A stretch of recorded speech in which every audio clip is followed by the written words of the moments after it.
नमस्कार दोस्तों, welcome to learning is a process. आज हम पढ़ेंगे हिस्ट्री क्लास 7th का चैप्टर नंबर 7। किसके हिसाब से? नई बुक के हिसाब से। नई बुक में the making of regional culture जो चैप्टर है वो 7th चैप्टर है, इसीलिए इसे आप 7th ही कंसीडर करके चलेंगे। The making of the regional culture मतलब क्या है कि जो रीजनल कल्चर हैं उन वो कैसे बने, कैसे आए, कैसे वो संस्कृति, कल्चर क्या होता है, संस्कृति होती है ना।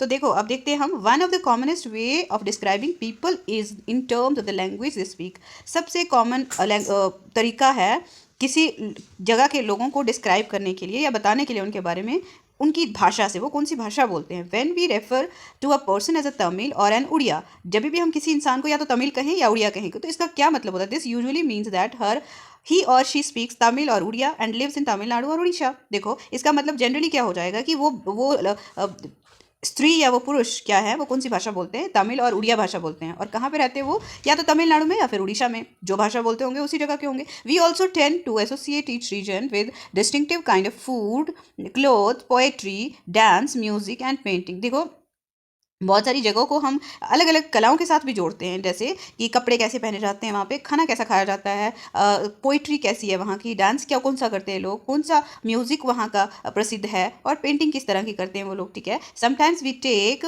These identities for granted and assume that they have existed from time immemorial। क्या है कि कभी कभी हम ऐसे लेते हैं कि इन लोगों को, हम ऐसा सोचते हैं कि ये चीज़ें, हम कभी इन पे ज़्यादा ध्यान नहीं देते हैं। हमें लगता है कि ये तब से हैं जब से कहीं हम जानते भी नहीं थे दुनिया को अच्छे से। बहुत समय से ये चलता आ रहा होगा। However the frontier separating regions have evolved over time. जो हालांकि जो हमारे फ्रंटियर क्या होता है? जैसे मानो ये स्टेट है, ठीक है, यहाँ इसकी बाउंड्री है, ये इसका फ्रंटियर होगा, ठीक है। जो बाउंड्री लाइन होता है वो उसका फ्रंटियर कहलाता है, ठीक है। तो ये कैसे इवॉल्व हुए, कैसे सामने आए? धीरे धीरे, जैसे कि रीजनलिज्म आया, जैसे धीरे धीरे राज्य बने, हमने पढ़ा था ना मेकिंग ऑफ किंगडम, तो इस तरह से धीरे धीरे सेपरेशन भी हुआ। Also what we understand as regional cultures today are often the product of complex processes of intermixing of local tradition with ideas from other parts of the subcontinent. देखो, जिन कल्चर्स को हम मानते हैं कि किसी पर्टिकुलर रीजन के ही हैं, उसी जगह पे हैं, लेकिन वो ऐसे ही नहीं उभर गए, उनको टाइम लगा। जैसे दूसरे रीजन्स के साथ बहुत अलग अलग चीज़ों के साथ इंटरमिक्सिंग हुआ, यानी कि वो मिले, घुले मिले आपस में, और उसके बाद क्या है, पर्टिकुलर एक कल्चर का डेवलपमेंट हुआ है।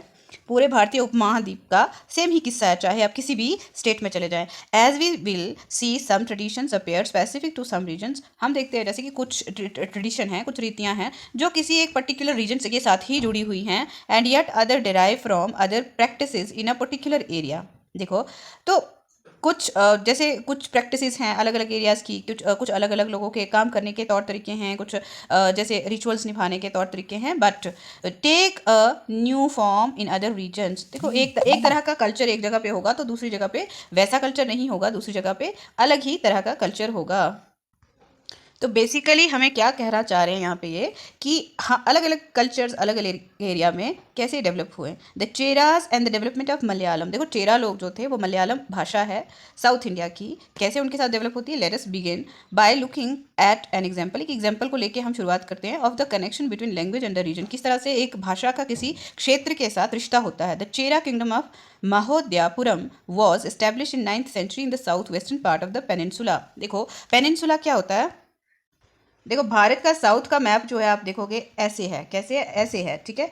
तो ये क्या बोल रहे हैं, कौन सी रीजन की बात कर रहे हैं? ये साउथ वेस्ट। एक साउथ ये हो गया ना, नीचे वाला पोर्शन, ठीक है। तो अब वेस्ट क्या है? ये वाला पोर्शन आ गया। तो इस जगह पे कौन आते हैं? चेराज आते हैं, ठीक है। उन्होंने 9th सेंचुरी में एस्टेब्लिशमेंट अपना किया। पेनिनसुला एक ऐसा एरिया होता है जो तीनों तरफ से पानी से घिरा हो, ठीक है।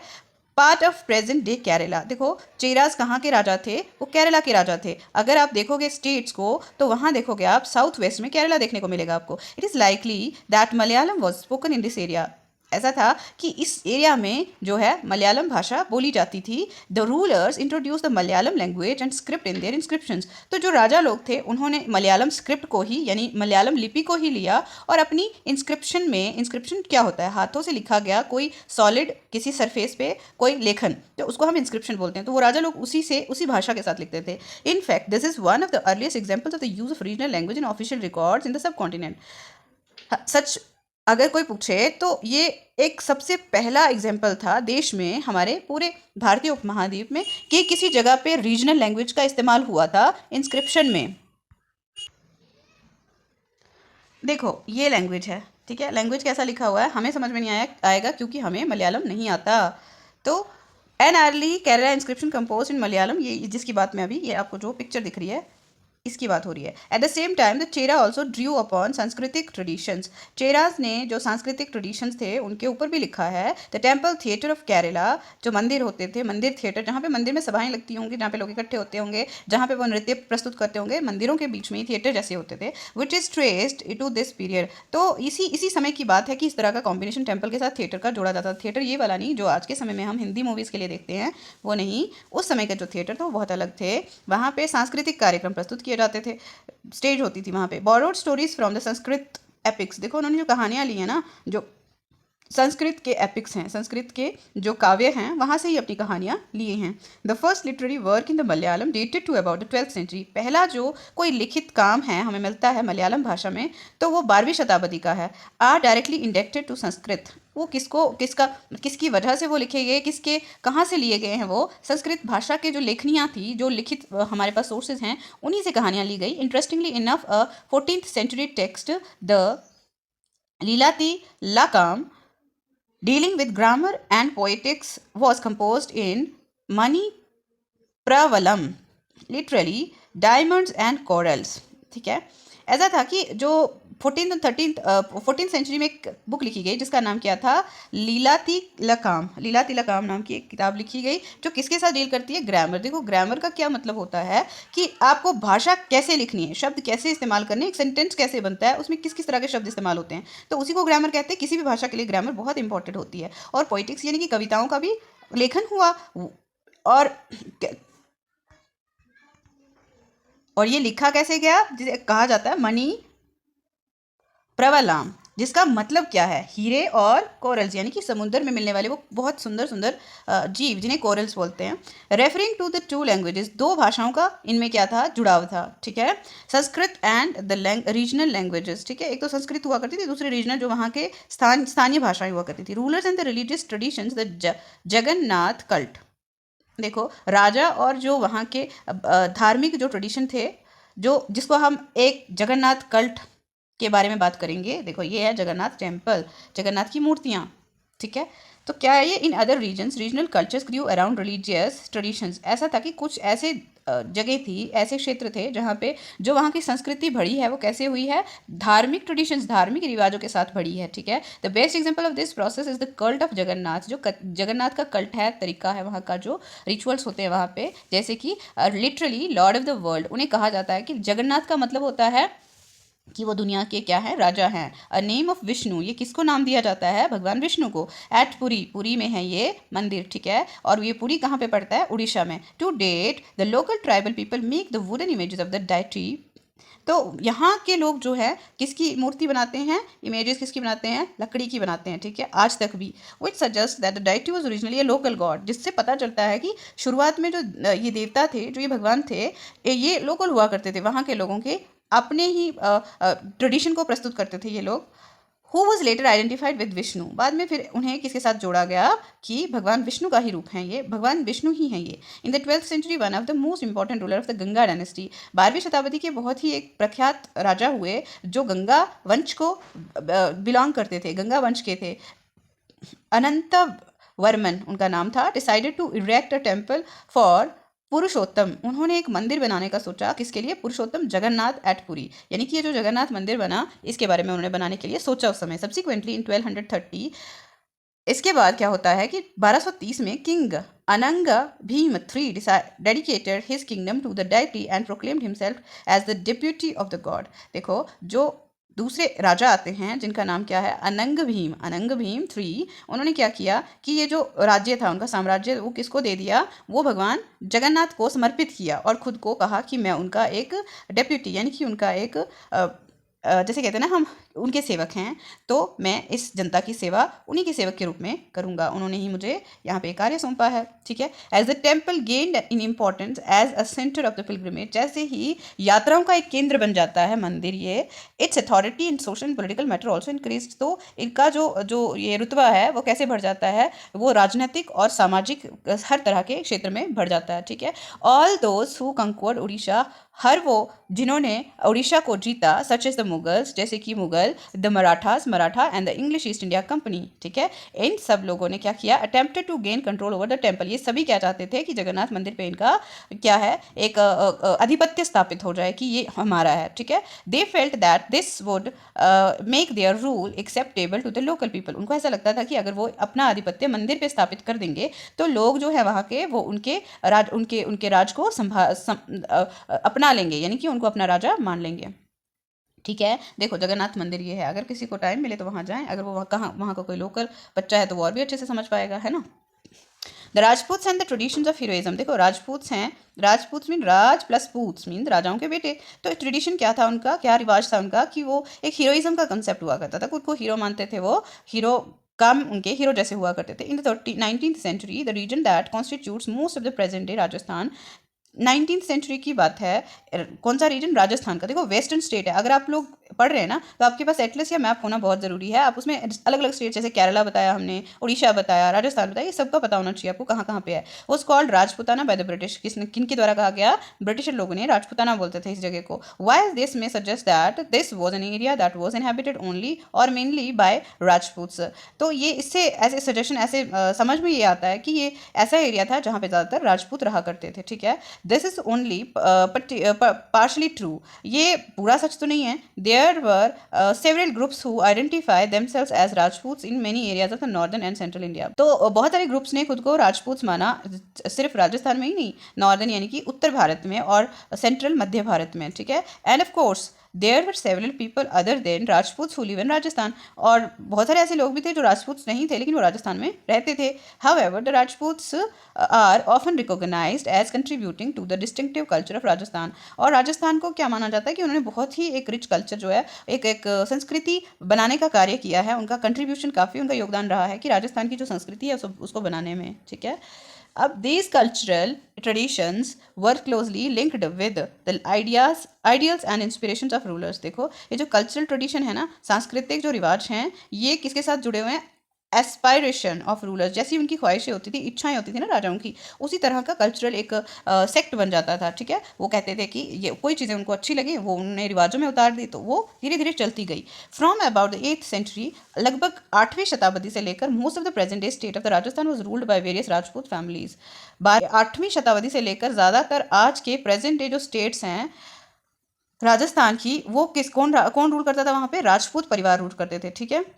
तो वो पृथ्वीराज चौहान जो थे वो एक महान राजाओं में से थे राजस्थान के, उसी समय के वहाँ के, ठीक है। तो आप देखोगे कि आपने चैप्टर 2 में पढ़ा है पृथ्वीराज चौहान के बारे में थोड़ा बहुत। These rulers cherished the ideal of hero who fought valiantly. बहुत बहादुरी से ये लोग, इनके पास एक ऐसा आइडियोलॉजी मानते थे ना ये लोग कि बहादुरी से इनका काम होता था, कार्य करना, कुछ भी युद्ध करना, युद्ध पे जाना, या बहुत हीरो की तरह, जैसे हीरो आप मूवी में देखते हो ना, एक्टर हीरो लोग कैसे करते हैं फाइट और जीत जाते हैं, इसी तरह से ये लोग एक्चुअली हुआ करते थे, फाइट करते थे बहुत बहादुरी, often choosing death on the battle field rather than face defeat. ये लोग इतने सेल्फ रिस्पेक्ट होता था इनमें कि अगर मानो वो हार जाते हैं, उससे बेहतर वो मरना पसंद करते थे युद्ध के क्षेत्र में। तो stories about Rajput heroes were recorded in poems and songs. जो कहानियाँ थी ना राजपूत हीरोज के बारे में, वो किस में रिकॉर्ड की जाती थी, कविताओं में और गानों में, विच वर रिसाइटेड बाय स्पेशली ट्रेन्ड मिनिस्ट्रल्स।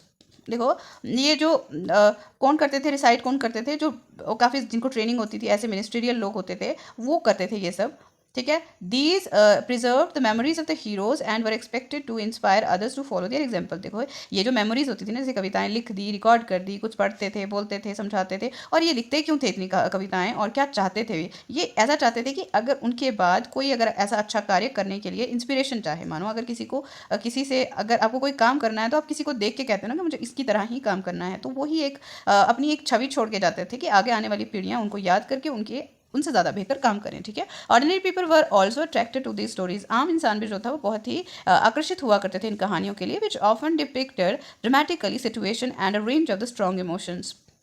जो अक्सर क्या होते थे, ड्रामेटिकल सिचुएशन को ही डिपिक्ट करते थे, और एक रेंज होती थी स्ट्रॉन्ग इमोशन की। कौन सा इमोशन होता था, इमोशन होते हैं आपके भाव, जैसे लॉयल्टी हो गया, फ्रेंडशिप हो गया, लव हो गया, वैल्यूर हो गया, एंगर हो गया, एक्सेट्रा, ठीक है।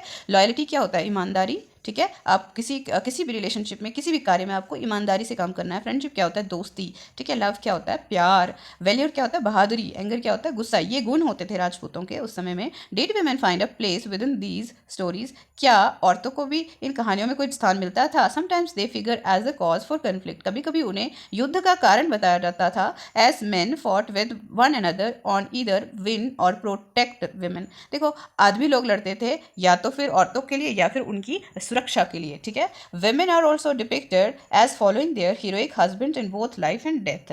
और स्त्रियों को ऐसे दर्शाया गया है जैसे कि वो अपने जो उनके महान पति जो हीरो के जैसे होते थे, हीरो की तरह उनकी लाइफ होती थी और वो उनके साथ जीने मरने का पूरा अपना भाव रखती थी। There are stories about the practice of the sati और the immolation of widows on the funeral pyre of their husband. देखो, ऐसा था कि जब भी किसी राजा की डेथ हो जाती थी या कैसे भी मर गए, चाहे वो युद्ध में मरे या कभी बीमार होकर मरे, तो अगर उनकी वाइफ जिंदा हैं, पत्नियां उनकी जिंदा हैं, तो वो क्या करती थी? खुद को उनकी चिता के साथ जला देती थी जीवित ही। तो इस तरह से वो काफ़ी ज़्यादा लॉयल रहती थी अपने पतियों के लिए, काफ़ी रिस्पेक्ट करती थी उनकी। सो थे उनके पति जो बहादुर लोग, वो जब डेथ होती थी उनकी तो उनके साथ वो लोग भी खुद को जला देते थे। सो दोज, देखो यहाँ पे दिया हुआ मैप, इसको बहुत अच्छे से देखना है, ठीक है।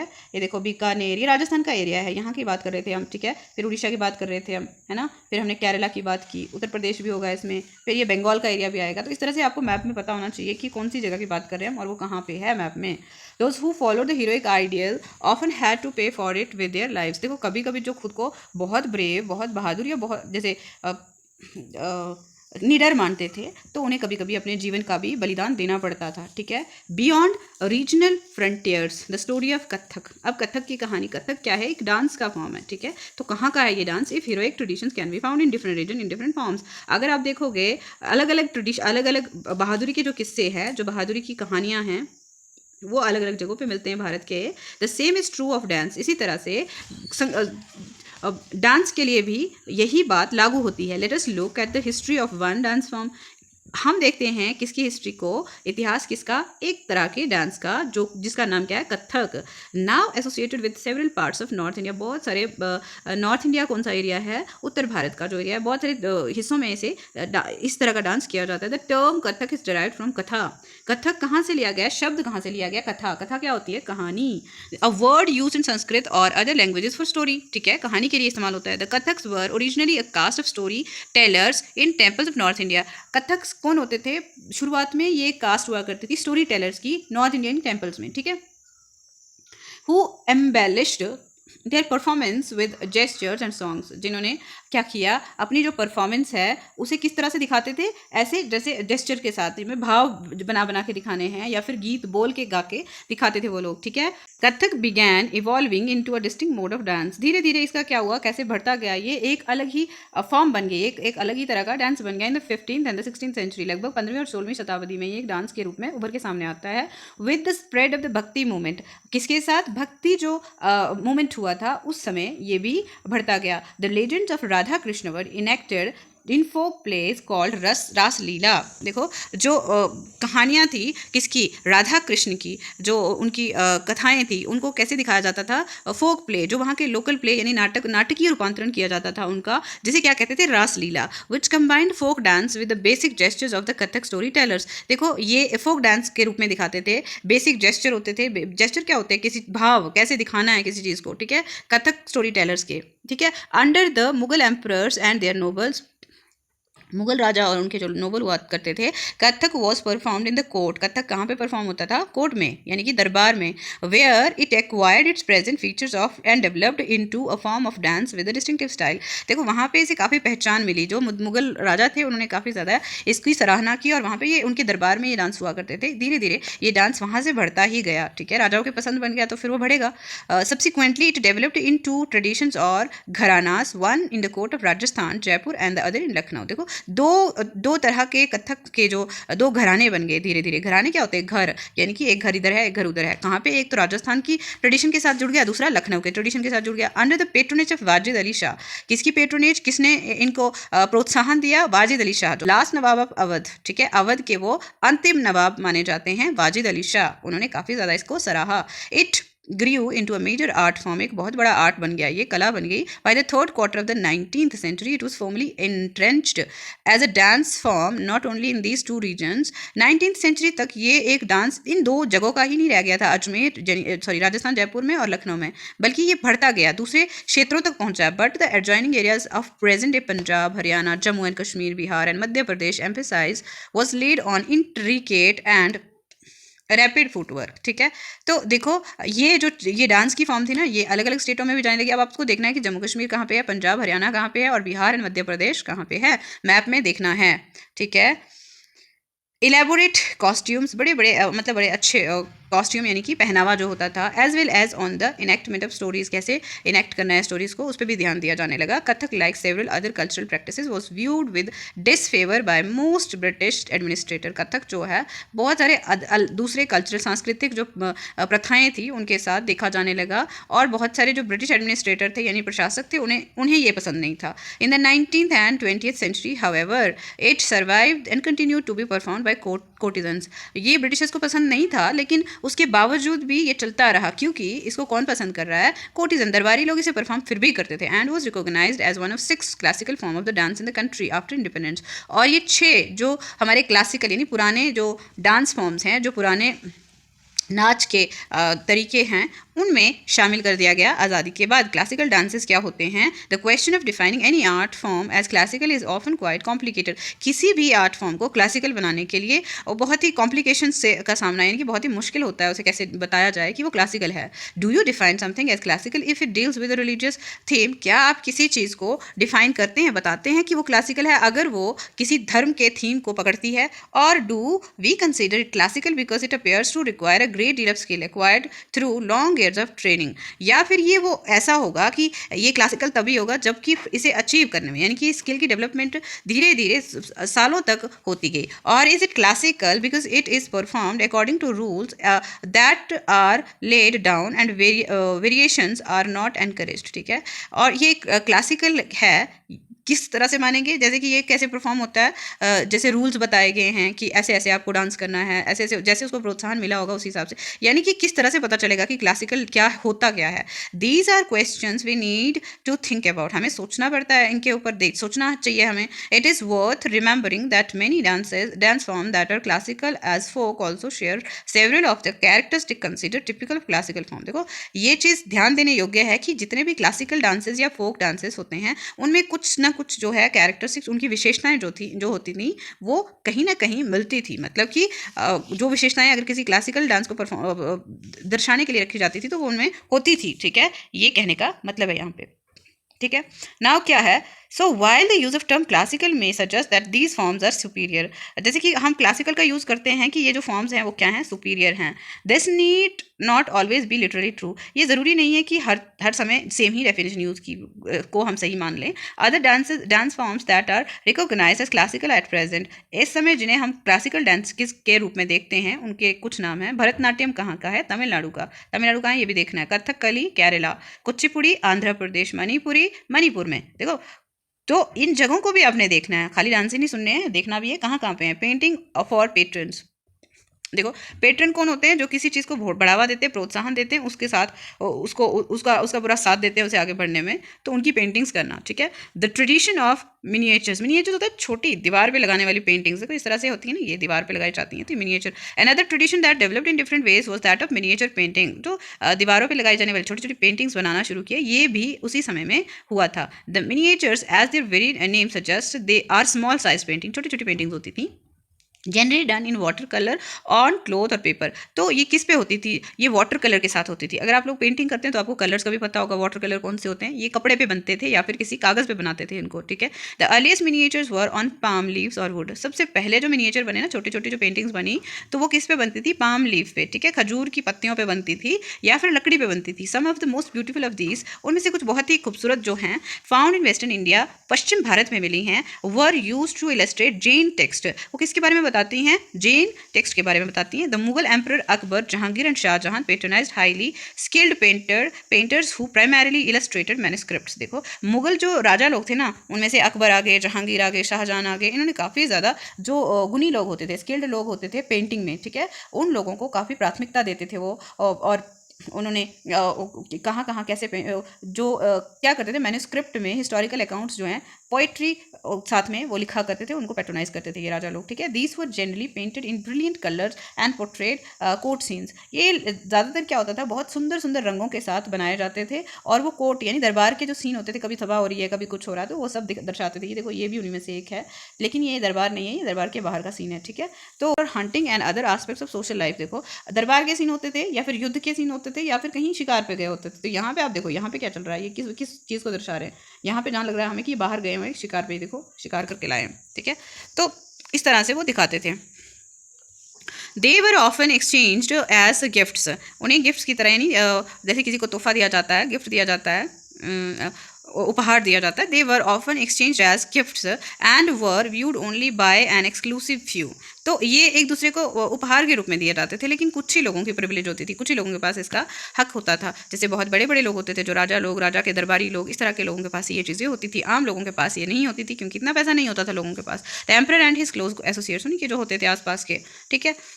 With the decline of Mughal Empire, many painters moved out to the courts of the emerging regional states. देखो, जैसे ही मुगल एम्पायर यानी साम्राज्य का समापन होता है, अंत होता है, तो बहुत सारे पेंटर जो हैं वो दूसरी कोर्ट्स में, दूसरी जगहों पे चले गए, दूसरी रीजनल जो स्टेट्स थी, यानी कि अलग अलग स्थानीय जो एरिया थे, वहाँ पे चले गए उन राजाओं के पास। As result Mughal artistic taste influenced the regional courts of the Deccan and the Rajput courts of Rajasthan. तो इसका क्या रिजल्ट होता है कि इनका जो मुगल आर्ट का जो है असर किस पे पड़ा, राजस्थान के दरबार में भी पड़ा, और फिर साउथ इंडिया के दरबारों में भी पड़ा। At the same time they retained and developed their distinctive characteristics, और उसी समय क्या है, उनके अपने कुछ खास जो कैरेक्टरिस्टिक होते थे, कार्य करने के तरीके होते थे, गुण होते थे, वो उन्होंने बढ़ाए। Portraits of rulers and court scenes came to be painted. अब राजाओं की जो तस्वीरें बनती थी, उनके चित्र बनते थे, और सीन दरबार के जो थे वो सामने ला के पेंटिंग के रूप में दिखाए जाते थे। फॉलोइंग द मुगल एग्जाम्पल, किसका एग्जाम्पल पकड़ के ये काम किए जाते थे, जो मुगल राजा थे।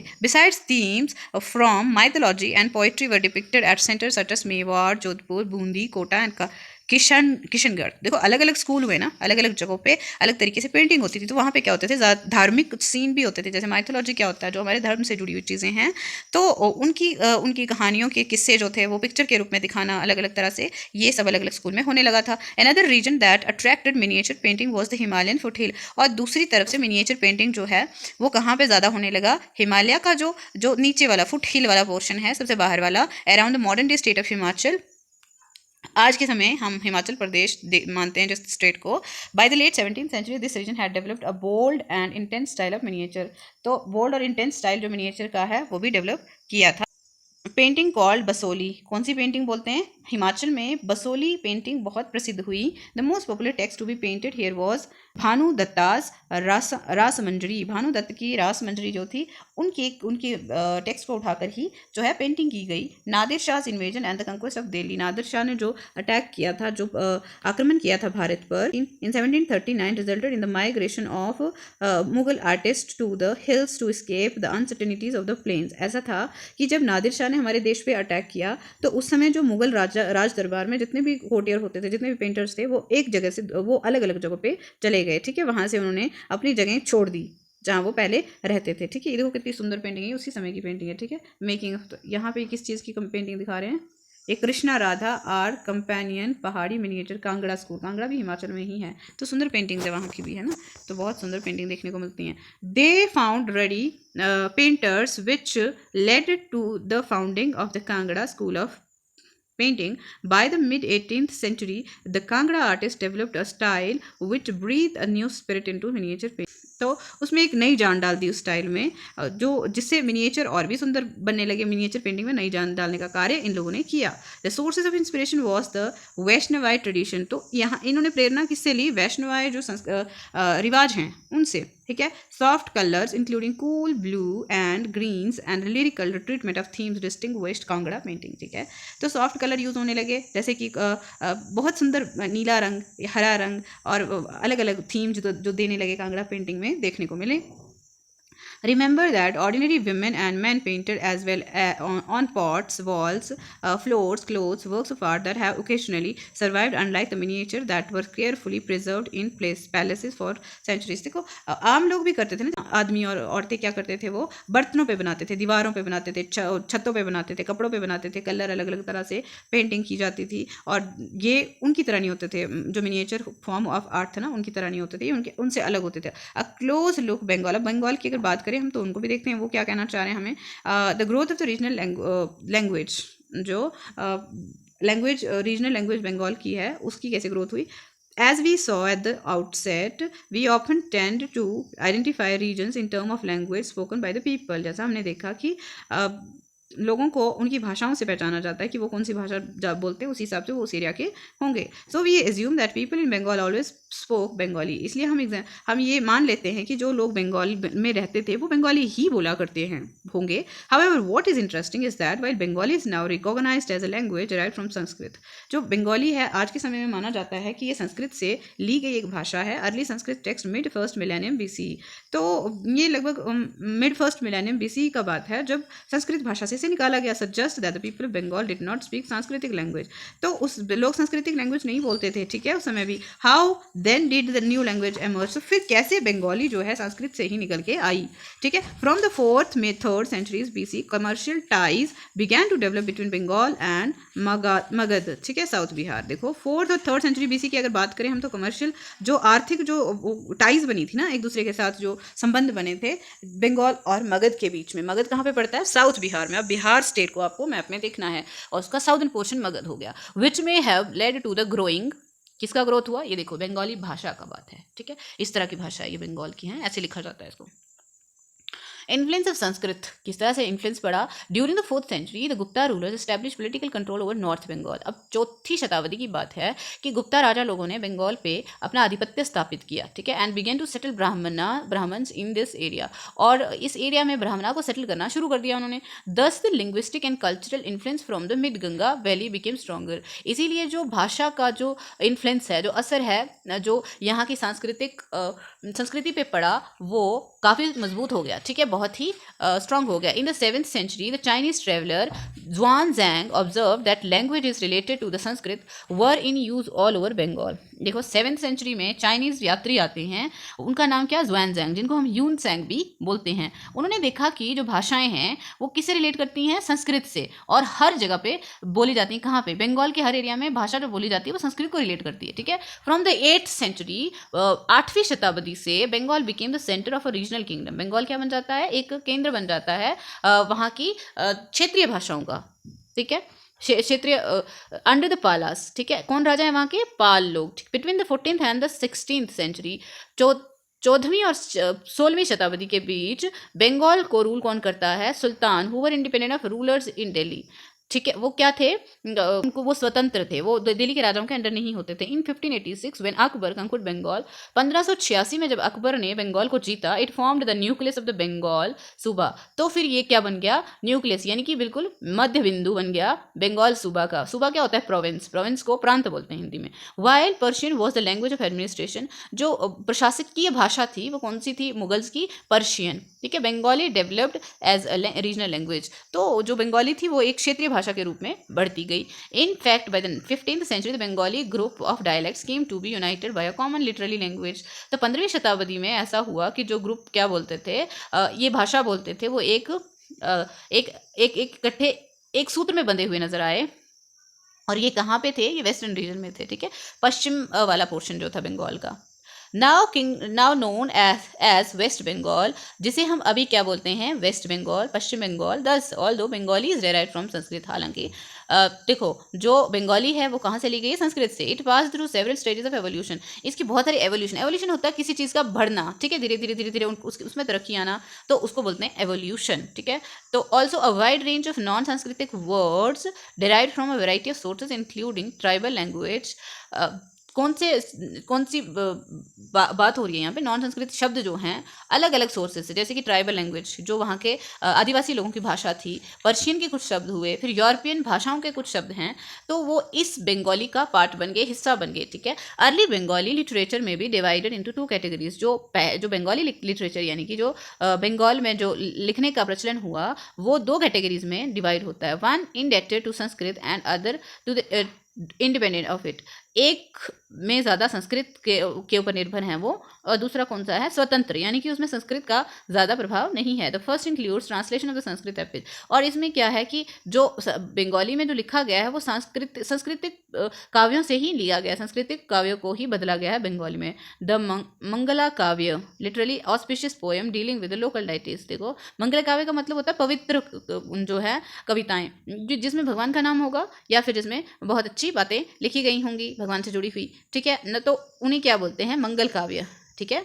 तो किसके बारे में थी वो लोकल जो देवी देवता थे उनके, जो वहाँ के अपने देवी देवता थे उनके बारे में। And bhakti literature such as the biographies of the Chaitanya Deva, और जो बायोग्राफीज यानी आत्मकथाएं जो थी किसके बारे में, चैतन्य देव के बारे में। द लीडर ऑफ वैष्णव भक्ति मूवमेंट, ये कौन थे, लीडर थे वैष्णव भक्ति मूवमेंट के, ठीक है। The second includes Nath literature such as the song of Maynamati and Gopi Chandra. दूसरे में क्या आता है, नाथ लिटरेचर, ठीक है।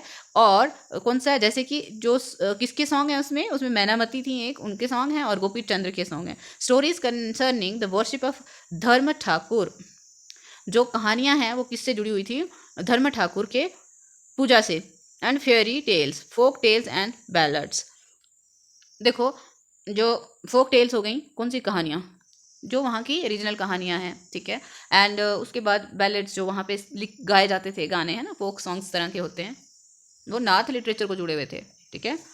मैनामती, गोपी चंद्र एंड धर्म ठाकुर कौन है, the Nath's were associate ascetics who engage in variety of yogic practice. ये तीनों क्या थे, योगिक प्रैक्टिस करते थे, यानी कि योगा से जुड़े हुए लोग थे। This particular song which was often enacted describe how Mainamati queen encouraged her son Gopi Chandra to adopt the path of asceticism in the face of a variety of obstacles. देखो एक रानी है, वो अपने बेटे को क्या सिखाएंगे, राजकुमार बनने के गुण सिखाएंगे, लेकिन वो क्या करती हैं, उनके बेटे का नाम गोपी चंद है और वो कहती हैं कि तुम्हें संत बनना है। वो अपने बेटे को संत बनाने के लिए पूरा उनका मार्गदर्शन करती हैं, और बहुत सारी उनको क्या होती हैं मुश्किलें उसके लिए सामना करना पड़ता है। धर्म Thakur is a popular regional deity. धर्म ठाकुर जो है वहाँ की क्षेत्रीय मूर्ति है, often worshipped in the form of a stone और अ पीस ऑफ वुड। ये किसके रूप में पूजी जाती हैं, एक पत्थर के रूप में या फिर एक लकड़ी के पीस के रूप में।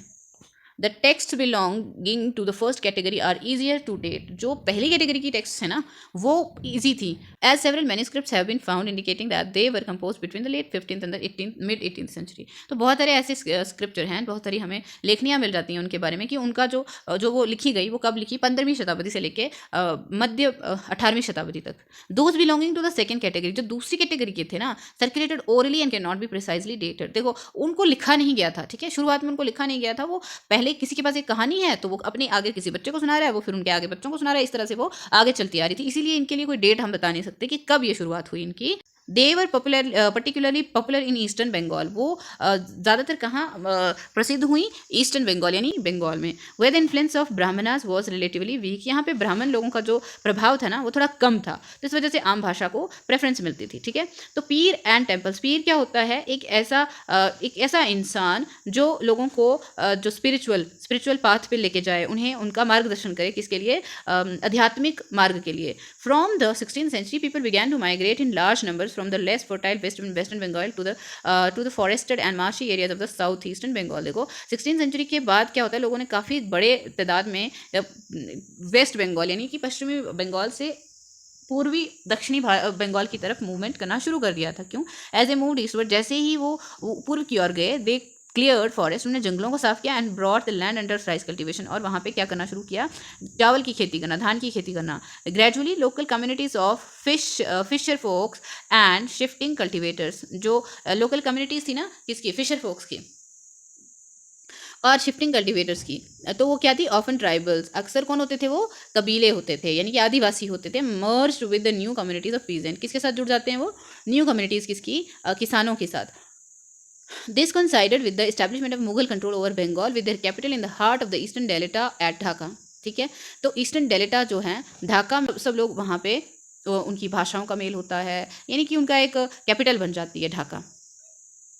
Officials and the functionaries received land and often set up mosques that served as centers for this religious transformation in these areas. जो ऑफिशियल थे ना और फंक्शनरी थे, काम करने वाले लोग थे, उन्हें ज़मीन मिलने लगी और वहाँ पे क्या बनाते थे वो मस्जिद वगैरह बना लिया करते थे, जो कि एक धार्मिक स्थान के रूप में देखी गई. और इन जगहों के जो बदलाव में काफ़ी बड़ा जो योगदान है इनका रहा. The early settlers sought some order and assurance in the unsuitable condition of the new settlement. जो पुराने जो सेटलर थे ना, उन्होंने क्या किया, ऐसा था कि वो जो नई सेटलमेंट्स के लिए वो अनसूटेबल थे, वहाँ की पुरानी सेटलमेंट्स, क्योंकि उनके अलग रहने का तरीका था और जो लोग नए गए उनके रहने सहने का अलग तरीका था. अब यहाँ पे एक शब्द है एनिमिस्टिक आएगा, तो इसी का मतलब यहाँ दिया है. ये शब्दों को पढ़ लिया करो क्योंकि ये डेफिनेशन पेपर में आ सकती हैं, तो यानी कि ये इंपॉर्टेंट है. एनिमिज्म क्या होता है? Attribution of the living soul of plants, inanimate objects and natural phenomena. देखो ऐसे में कि जो जीवित जो भी प्राणी है ना, चाहे वो पेड़ पौधे हैं, कुछ भी हैं, उनमें माना जाता है कि सोल होती है. तो ये शब्द एनिमिज्म का मतलब है. These were provided by community leaders who also function as teachers and educators and were sometimes ascribed with supernatural powers. देखो जो लोग लीडर्स होते थे ना या टीचर्स होते थे, तो उनको माना जाता था उस समय में कि उनके पास कुछ जो है खास शक्तियाँ हुआ करती थी. People refer to them with affection and respect as pir. देखो जो ऐसे लोग होते थे ना जिनके पास कुछ खास शक्तियाँ होती थी, बहुत अलग तरह के लोग होते थे, साधु संत जैसे, तो उन्हें पीर बोला जाता था. दिस टर्म इंक्लूडेड सेंट्स और Sufis and other religious personalities. ठीक है, ये जो टर्म थी किसको जुड़ाती है? संतों को और सूफी या फिर सूफीज लोगों को रिलीजियस पर्सनैलिटीज के साथ. During colonizers and deified soldiers various Hindus and Buddhist deities and even animistic spirits. ठीक है, बहुत सारे हिंदू हैं, बुद्धिस्ट देवी देवता हैं जो और जो एनिमिस्टिक स्पिरिट्स के साथ भी इनका जुड़ा हुआ है. एनिमिस्टिक होता है, क्या होता है ये? The cult of Peer became very popular and their shrines can be found everywhere in Bengal. देखो जो कल्ट था ना पीर्स का, जो पीर का एक कल्चर चला या उनका जो बढ़ावा हुआ, उसे क्या कहते हैं, वो बहुत पीरों का जो कल्चर है वो बहुत ही पॉपुलर हो जाता है. कहाँ पे? वेस्ट बंगाल में, और हर जगह पे उसको स्प्रेड देखने को मिलता है. ठीक है, नाउ क्या है, Bengal also witness temple building spree from the late 15th century which culminated in the 19th century. ठीक है, बंगाल में टेम्पल बिल्डिंग का कल्चर भी देखने को मिला. कब से कब तक? लेट 15th सेंचुरी से, जो किसके साथ जुड़ जाता है? 19th सेंचुरी तक चलता है. ठीक है, we have seen chapter 2 and 5 में that temple and other religious cult structures were often build by the individual और groups who were becoming powerful. ये या फिर किसी एक इंसान ने लिखे थे या फिर बहुत सारे ग्रुप ने मिलकर लिखा था. ठीक है, टेम्पल बनाया था, सॉरी. तो इससे क्या हुआ? To both demonstrate their power and proclaim their piety. और वो क्या बताना चाहते थे? जब भी कोई स्ट्रक्चर बनता था उसका मतलब या तो वो धर्म के साथ बहुत जुड़े हुए हैं ऐसा, तो या फिर ऐसा कि वो कितने ताकतवर हैं, कितने धनी हैं, ऐसा करके वो दिखाने के लिए मंदिर, बड़े बड़े भव्य मंदिर बनाया करते थे. Many of the modest bricks and terracotta temples in Bengal were built with the support of several low social groups. बहुत सारे जो ईंटों से और टेराकोटा से बने हुए मंदिर हैं बंगाल के, वो कैसे बनते थे? किसकी सपोर्ट होती थी उनके पास? लो सोशल ग्रुप्स, जो छोटे नीचे जो सोसाइटी में ग्रुप होते थे ना, गरीब तबके के लोग, उनकी मदद से. such as the Kolu oil piece pressers and the Kansari bell metal worker. तो कोलू कौन होते थे? जो क्या बनाते थे? तेल बनाते थे. या फिर कंसारी कौन होते थे? बेल मेटल वर्कर होते थे वो. ठीक है, घंटियाँ की जो मेटल के लिए काम करते थे ना वो लोग. The coming of the European trading companies created new economic opportunities. जैसे ही जो यूरोप से आई हुई व्यापारिक जो कंपनियां हैं, उन्होंने नए नए मौके आर्थिक तरक्की के दिए. Many families belonging to this social groups avail of these. जो बहुत सारे परिवार थे इस ग्रुप के साथ जुड़े हुए, उन्होंने इन अपॉर्चुनिटीज़ को लेने की कोशिश की. ठीक है, as their social and economic position improve. जैसे ही उनका सामाजिक और आर्थिक जो है सुधार हुआ, तो उससे क्या हुआ? देखो कितने सुंदर सुंदर बनाए, अलग अलग तरीके से काम करते थे, अलग अलग तरह के आर्ट उस समय बने शुरू हुए जो बहुत ही अलग, यूनिक और सुंदर हुआ करते थे. They proclaimed their status through the construction of temple. वो खुद का स्टेटस कैसे दिखाते थे? टेम्पल बना के. When local deities once worshipped in the thatched huts in villages gained the recognition of the Brahmanas. ठीक है, their image began to be housed in temples. उन्हें कहाँ पे रखा जाता था? पहले तो उनकी पूजा की जाती थी, उनको नाम किसके द्वारा? ब्राह्मणों द्वारा दिया जाता था. फिर उनको मंदिर में रखा जाता था. The temple began to copy the double roofed 2 chala और 4 roofed chauchala structure of the thatched huts. देखो ये थैच्ड हट्स जो होती थी ना, उनके जो छत होते थे, 2 चाला नाम होते थे उनके, 2 चाला जिनके ऊपर 2 छत होते थे, ठीक है, और चौचाला जिसपे 4 ऊपर बने होते थे, ठीक है, तो उनको कॉपी करके वो बनाते थे। Remember the bangla dome in chapter 5। Dome bangla जो चैप्टर 5 में हमने पढ़ा था, ये पुरानी बुक की बात कर रहे हैं, ठीक है। तो this led to the evolution of the typical Bengali style in temple architecture. तो इससे क्या होता है कि टेम्पल मंदिरों का जो आर्किटेक्चर था उसमें एक बंगाली स्टाइल का टच आना शुरू हुआ, क्योंकि उन्होंने अपने ही गाँव या अपने ही वहाँ के लोगों के जो छतों का तरीका था उसी को मंदिर में उतारना शुरू किया। In the comparatively more complex 4 roofed structure 4 triangular roof placed on the 4 walls moved over up to coverage on a curved line or a point। देखो ये कम्प्लेक्स होते थे, काफ़ी मुश्किल होता था, जटिल होता था इनको बनाना। तो 4 ट्रायंगुलर जो छत होते थे वो बनाए जाते थे 4 दीवारों के ऊपर, ठीक है। तो इसके बाद क्या होता था, कर्व्ड लाइंस का इस्तेमाल होता था। जो टेम्पल होते थे ना वो स्क्वायर फ्लैट पे बनते, स्क्वायर यानी कि जो नीचे उसका पोर्शन होता था ना ऐसे, जो जहाँ से शुरू होता था, तो उनकी सारी लाइनें चारों तरफ से बराबर हुआ करती थी, इस तरह के उनको प्लेटफॉर्म दिया जाता था। The interior was relatively plain, अंदर से वो सादे होते थे एकदम, कोई सजावट नहीं होती थी दीवारों पर। But the outer walls of many temples were decorated with paintings, जो बाहर की दीवारें होती थी ना उनके ऊपर काफ़ी पेंटिंग्स करके उसे सजाया जाता था। ऑर्नामेंटल टाइल्स और टेराकोटा टेबलेट्स, बहुत ऑर्नामेंटली खूबसूरत सुंदर सी सजी हुई टाइल्स लगाते थे, टेराकोटा की टेबलेट्स इस्तेमाल करते थे। इन सम टेम्पल्स, कुछ मंदिरों में, पर्टिकुलरली इन विष्णुपुर, जैसे कि विष्णुपुर के मंदिर in the Bankura district of West Bengal. कौन सी डिस्ट्रिक्ट? बंकुरा डिस्ट्रिक्ट, कहाँ की? वेस्ट बंगाल की। Such decorations reached a high degree of excellence, ऐसी जो डेकोरेशंस थी, सजावट थी, बहुत बड़े लेवल तक उन्होंने अचीव किया, यानी कि बहुत अच्छा उनका प्रोग्रेस हुआ था। फिश एंड फूड अब देखेंगे हम। Traditional food habits were generally based on locally available items of food. जो ट्रेडिशनल फूड हैबिट्स थी ना वो किस पे बेस्ड थी? लोकल अवेलेबल आइटम्स जो फूड की थी। अब देखो जहाँ पे जो मिलेगा वही खाया जाएगा ना, तो वही एक सिंपल सी बात है। Bengal is a riverine plain which produces plenty of rice and fish. देखो बंगाल जो एरिया है वहाँ नदियों का भाव रहा है और नदियों से ही बने हुए प्लेन है वो, जिसमें काफ़ी ज़्यादा क्या होता है, चावल का उपज होती है और दूसरी तरफ से फिश होती है, क्योंकि नदियाँ हैं, पानी है, तो फिश भी हो सकती है, होती है। Understandably these two items figure prominently in the menu of even poor Bengali. तो इसका तो साफ मतलब यही होता है ना कि कोई गरीब भी होगा बंगाल का तो उसके खाने में ये ज़रूर आती होंगी। Fishing was always been an important occupation and Bengali literature contain several reference to the fish. देखो फिशिंग जो था बहुत ही इंपॉर्टेंट, जो मछली पकड़ने का जो कार्यक्रम था, कार्य होते थे वहाँ पे, वो सबसे प्रचलित और प्रसिद्ध कार्य था वहाँ के लोगों का। हालांकि ये जो वहाँ के लिखित हमें जो लेखनियाँ मिलती हैं, जो भी लिटरेचर है वहाँ का, उसमें भी ये हमें देखने को मिलता है जिसे मछली का जिक्र हो, ठीक है। What is more, terracotta plaques on the walls of temple and viharas. क्या मतलब वहाँ पे क्या होता था, टेराकोटा प्लेक्स होती थी किसके ऊपर? वॉल्स के ऊपर, टेम्पल और विहार, मंदिर और फिर विहार जो बुद्धिस्ट मॉनेस्ट्रीज होती हैं उनके ऊपर, ठीक है। नेक्स्ट क्या है? Depict scenes of fish being dressed. तो मतलब क्या करते थे, उनको बहुत सारे ऐसे सीन दिखाए जाते थे मॉनेस्ट्रीज वगैरह के ऊपर, जहाँ पे फिशेस को सजा करके कहाँ लेके जाते थे? वो मार्केट में लेके जाते थे। किस में? बास्केट में, यानी कि टोकरियों में डाल के जाते थे। Brahmanas were not allowed to eat non vegetarian food. जो ब्राह्मण लोग होते थे ना वो नहीं खा सकते थे फिश, ठीक है। But the popularity of fish in the local diet made the Brahmanical authorities relax this prohibition for the Bengal Brahmanas. देखो जो फिश का जो पॉपुलैरिटी था, जो लोकल डाइट में प्रसिद्धि थी ना, काफ़ी प्रसिद्ध हुआ करते थे, वहाँ के खाने में सबसे ज़्यादा इस्तेमाल होती थी। तो ब्राह्मणिकल जो अथॉरिटीज़ थी वो धीरे धीरे क्या हो गई, रिलैक्स करना शुरू कर दिया उन्होंने, उनको कम करना कर दिया, रुकावट छोड़ दी गई ब्राह्मणों के ऊपर, क्योंकि वो भी खाने लगे, वहाँ का तो खाना ही है ना ये। फिर द बृहद धर्मा पुराण जो है 13th century Sanskrit text from Bengal, कहाँ से है ये? 13वीं शताब्दी की संस्कृत एक किताब है बंगाल की। Permitted the local Brahmanas to eat certain varieties of fish. तो इन्होंने इसमें परमिशन दे दी गई ब्राह्मणास को कि वो भी कुछ फिशेस, कुछ तरह की फिशेस को खास तरह की खा सकते हैं वो, ठीक है। फिर क्या है? Emergence of the nation state in Europe. Till the 18th century people in Europe saw themselves as subject of an empire. तो 18वीं शताब्दी तक जब जो लोग यूरोप के थे ना, खुद को सब्जेक्ट मानते थे एक साम्राज्य का, ठीक है। Such as the Austro Hungarian empire, जैसे कि एक ऑस्ट्रो हंगेरियन साम्राज्य है, और मेंबर्स ऑफ द चर्च, या फिर चर्च के मेंबर्स का, उनके सब्जेक्ट मानते थे खुद को वो। Such as the Greek Orthodox Church, उनका भी सब्जेक्ट हुआ करते थे। But from the late 18th century, 18वीं शताब्दी के अंत के बाद, people also began to identify themselves as member of community, खुद को एक कम्युनिटी, एक समाज का हिस्सा मानने लगे वो। They spoke a common language, जहाँ पे एक कॉमन लैंग्वेज होती थी, एक ही भाषा होती थी, सच एज फ्रेंच और जर्मन, कुछ भी हो सकती थी वो। By the early 19th century in Romania school text books began to be written in Romania.